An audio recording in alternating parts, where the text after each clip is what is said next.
on our way to Kenton-on-Sea, and then hopefully land up in Port Alfred for lunch. Have you ever been in love? Nag-stop kami dito kay mangihi ko. Ginoo ko. Sige, tag-ihi. Paita. Sunod, magdana ko Arinola. Nasa Nanaga Farm Stall kami. Nanaga Express.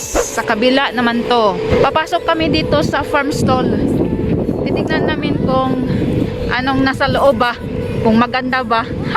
Kasi first time pa namin nakapunta dito. Nanaga. Yes. It's because in the night you are the one that shines so bright. You are the wind that whistles my name. You are the love when no one's the same. Restaurant lang pala ang nasa loob ng farm stall. So, hindi kami kakain doon kay nagbaon kami no ng cupcake. Mga prutas. I want an egg. Alfred. Yeah, nagdala din ako ng egg. So, no need na. Baka doon na kami sa Port Alfred kakain ng lunch. Tapos na kumain si Banana ng egg. Isa lang ang kanyang kinain. Akin naman is kumain ako ng cupcake. So, arat na! Padayon sa biyahe. You are the light when there is no sun. You are the rainbow when the rain is done. You are the Banana trees. Sabi ko kay Banana, hindi siya makakita ng ganito sa Pinas. Yeah. Banana likes peanuts, yeah. one that shines so bright.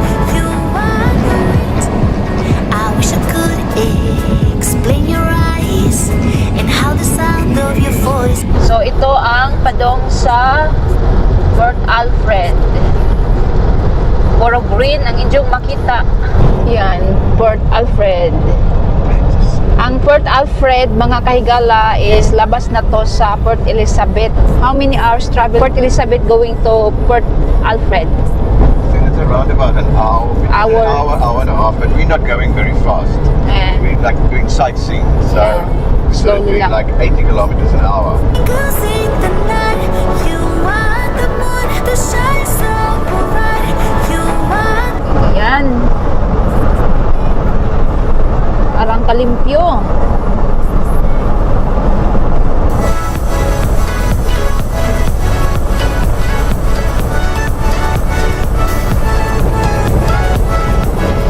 Ito ang Alexandria. Small town lang siya. And you've got pit stops. Church. May church. Big church. Mga Safe. Diyos nun ang mga tao diri ang mga kahigala. Fast. A little town of Salem. Salem, that way. We've just passed through the little town of Alexandria, and this is the indigenous village of Alexandria. You can see it's all the little shanty towns. You will see a lot of this in the Eastern Cape. I will still show you the traditional rondavels. So, padayon na naman tayo sa biyahe. Mga isang taon pa para makaabot kami sa Port Alfred. deep, there's no way out. I wish I could explain your eyes and how the sound of your voice gives me butterflies. How your smile makes my heart skip a beat. How every time I'm with you I feel so complete. So complete.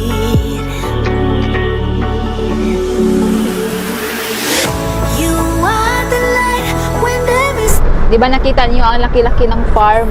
Kasi maraming ano dito, mga baka, mga kabadyo. Another little town. Hindi namin alam kung ano ang pangalan sa town na to.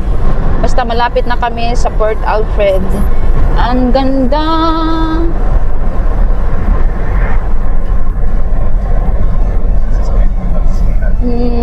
medyo mahaba din ang biyahe namin ngayon kay nagpahinahinay lang si Banana ba sa pag-drive kay para makita ang view, no? Kay first time pa malagi na mo nakaari. Medyo ladyo pagajod. Kahiyon na naman ako. Parang may problema yata ako kay always lang ako naiihi ba. Parang hindi na siya normal. I wish I could explain your eyes and how the sound of your voice gives me butterflies. How your smile makes my heart skip a beat. How every time. Okay, welcome to Port Alfred. Ito na ang Port Alfred. Hanap-hanap muna kami ng makainan. So a big boy walking across the road. Suri-suri muna. Medyo nagutom na din ako ba? Kay isa lang kap kikinain ko. Din si Banana din isang egg. Ubos na tayo. Baka hindi pa to sa ano talaga sa sentro. Keep left on R67. Hinay, kanindot sa mga bay. Yes, hinay-hinay lang. Keep left on R67. Parang ito na ang sentro sa Port Alfred. Port Alfred Hospital. Open Bay. Yeah, baka may mall din dito.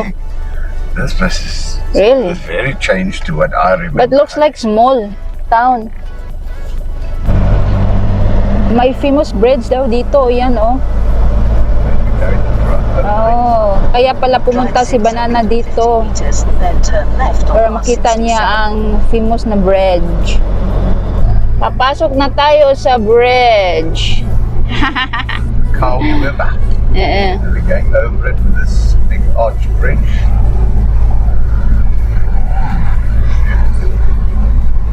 Rich, famous live here. Yan. Wow, maraming yachts.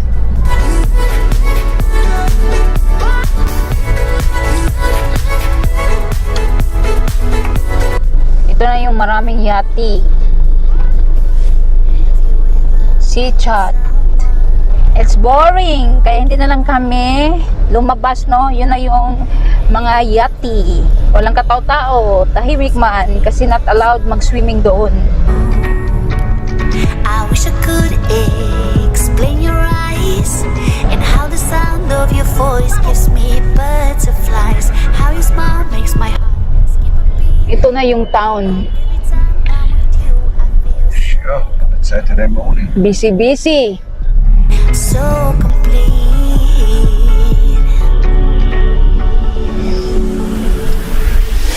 You are the light when there is no sun. You are the rainbow when there. Maraming tinda, oh. New is here. Same sa Pinas, oh, di ba? Parang sa Baklaran ba? Hindi talaga mawala ang KFC. Ah. Sikat. Pero walang Jollibee dito. KFC lang, McDonald's, at Burger King. Spa. Quite nice daw. Sabi ni Banana ang Port Alfred. So, you want to move here. Do we want to open a business here? I could live here. Yeah, maganda siya. Na lugar ba? Maraming tinda talaga. This is good. Mahilig ako sa mga tinda ba, yung sim sa Baklaran na mag-suri-suri gani, tapos tingin-tingin ba sa mga tinda. Kaso dito matakot ako ba mag-suri-suri kasi alam niyo na maraming manguha og bag, mang-hold up. Barato lang kasi dito. Kaso mga tao talaga dito ba nakakatakot. Stop kami dito sa town para magtingin-tingin. Nasa mall kami. Pero ang mall nila is ano lang, maliit lang ba? Yan yung mall nila, oh. Maliit lang. Heritage Mall ang pangalan. You are the light when there is no sun. You are the rainbow when the rain is done. You are the wind that whistles my name. You are the love when the words the same. You are Yung siling ka. the Lan, twinkle sumsum. in the night. You are the moon that shines so bright. How much? You are the wind that whistles my name. You are Hindi namin nagustuhan doon sa Heritage Mall. Yung mga food doon ba. So, nandito kami sa labas ng mall. Kasi may restaurant din dito na medyo okay. Tignan natin sa loob.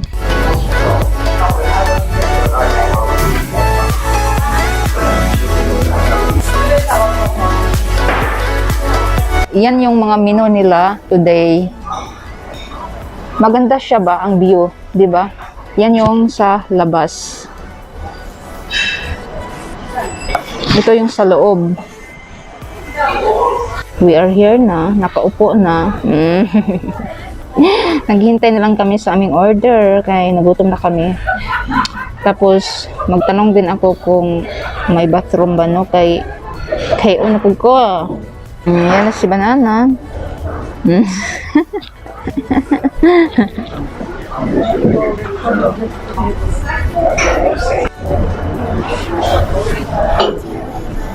Three days later, wala pa yung food namin. Ang tagal. Parang kami lang ang nag-order ng para lunch ba? Kasi mga tao dito nag-order is for breakfast. Mag 12 o'clock pa kasi dito ng umaga. Mostly kasi mga tao dito is kakain ng lunch is 1 o'clock or 2 o'clock. So, medyo maaga kami nag-lunch, no? Ganito lang ang aking pagkuha ng camera kasi maraming tao sa aking likod at harapan. Nahihiya ako.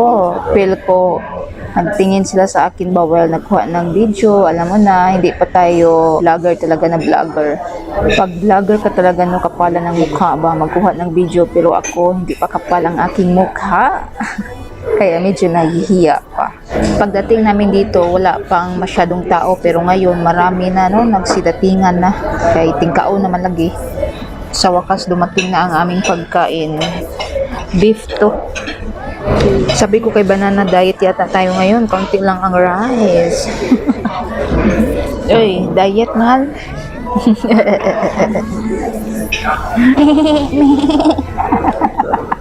Kaugsagbot.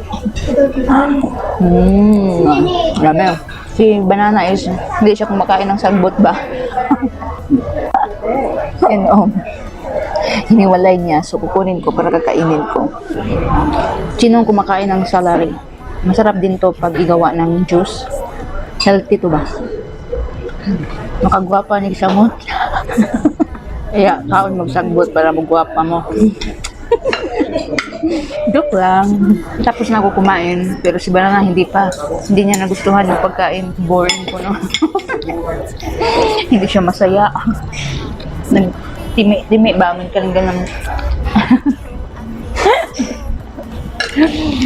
So, nakakuha na ako ng video ng ano kasi wala ng tao dito. Oh. Umalis na sila. Yan. Kita nyo. Kakaalis pa lang. Ito ang sa labas. Oh. Kuhaan ko na talaga ng video. And then, ang atubangan is river.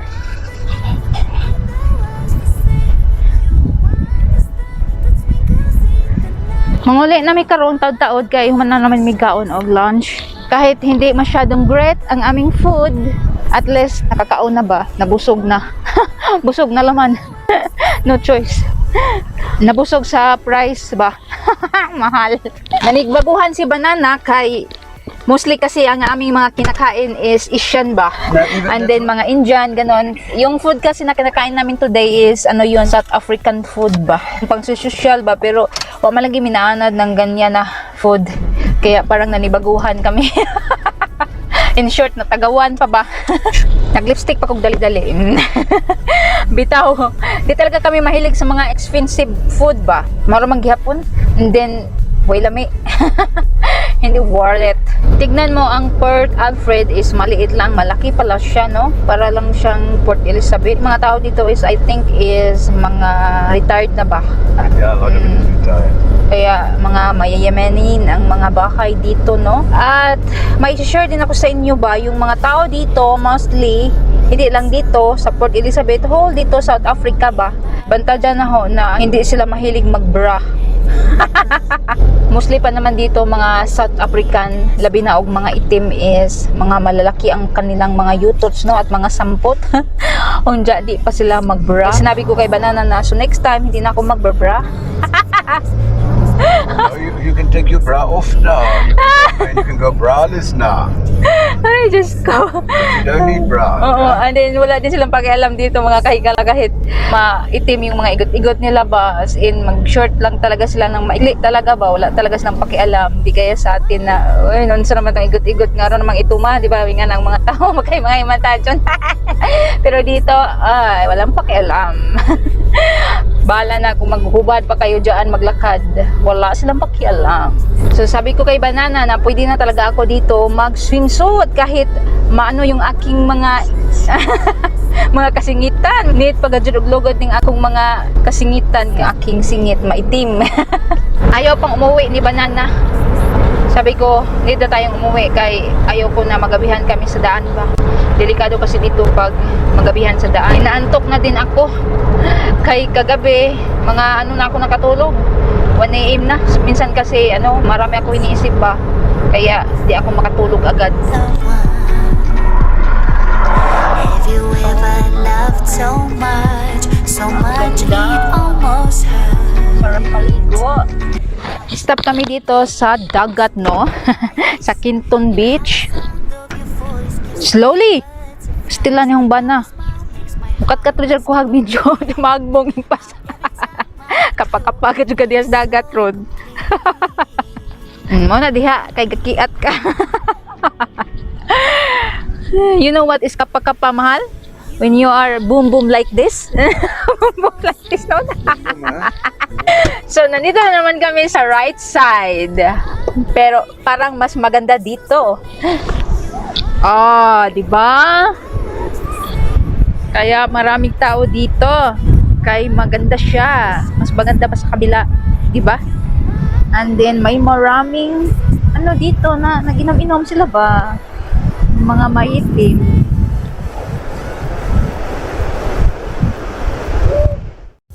Alam nyo ba kung saan kami? Nasa ibabaw ng mesa para makuhaan ng video. Pak, ganun. Bugat ba mi? Sagma, kuan eh, mukrak ba? Ang ganda. Maginaw na ang hangin ba? Kay hapon naman good. Di pa tapos talaga ang winter kay maginaw pa. And then, ang likod is of course Alsada. Kana ganing magkajungit-jungit at tagistorya. Pasensya kay bulol magkajud ko. Ingani talaga si Higala, may pagkabulol-bulol. Pak! Hiligdig sako-sako ni. Kain tayo ng Pringles. While padong na uli. And then si Banana din is kumakain ng chocolate. Hangol ng chocolate. Malipay na to si Banana pag maka-chocolate na ba. Beka naman, baka may yung sponsor dyan, isang karton na chocolate. You are the love when no one's the same.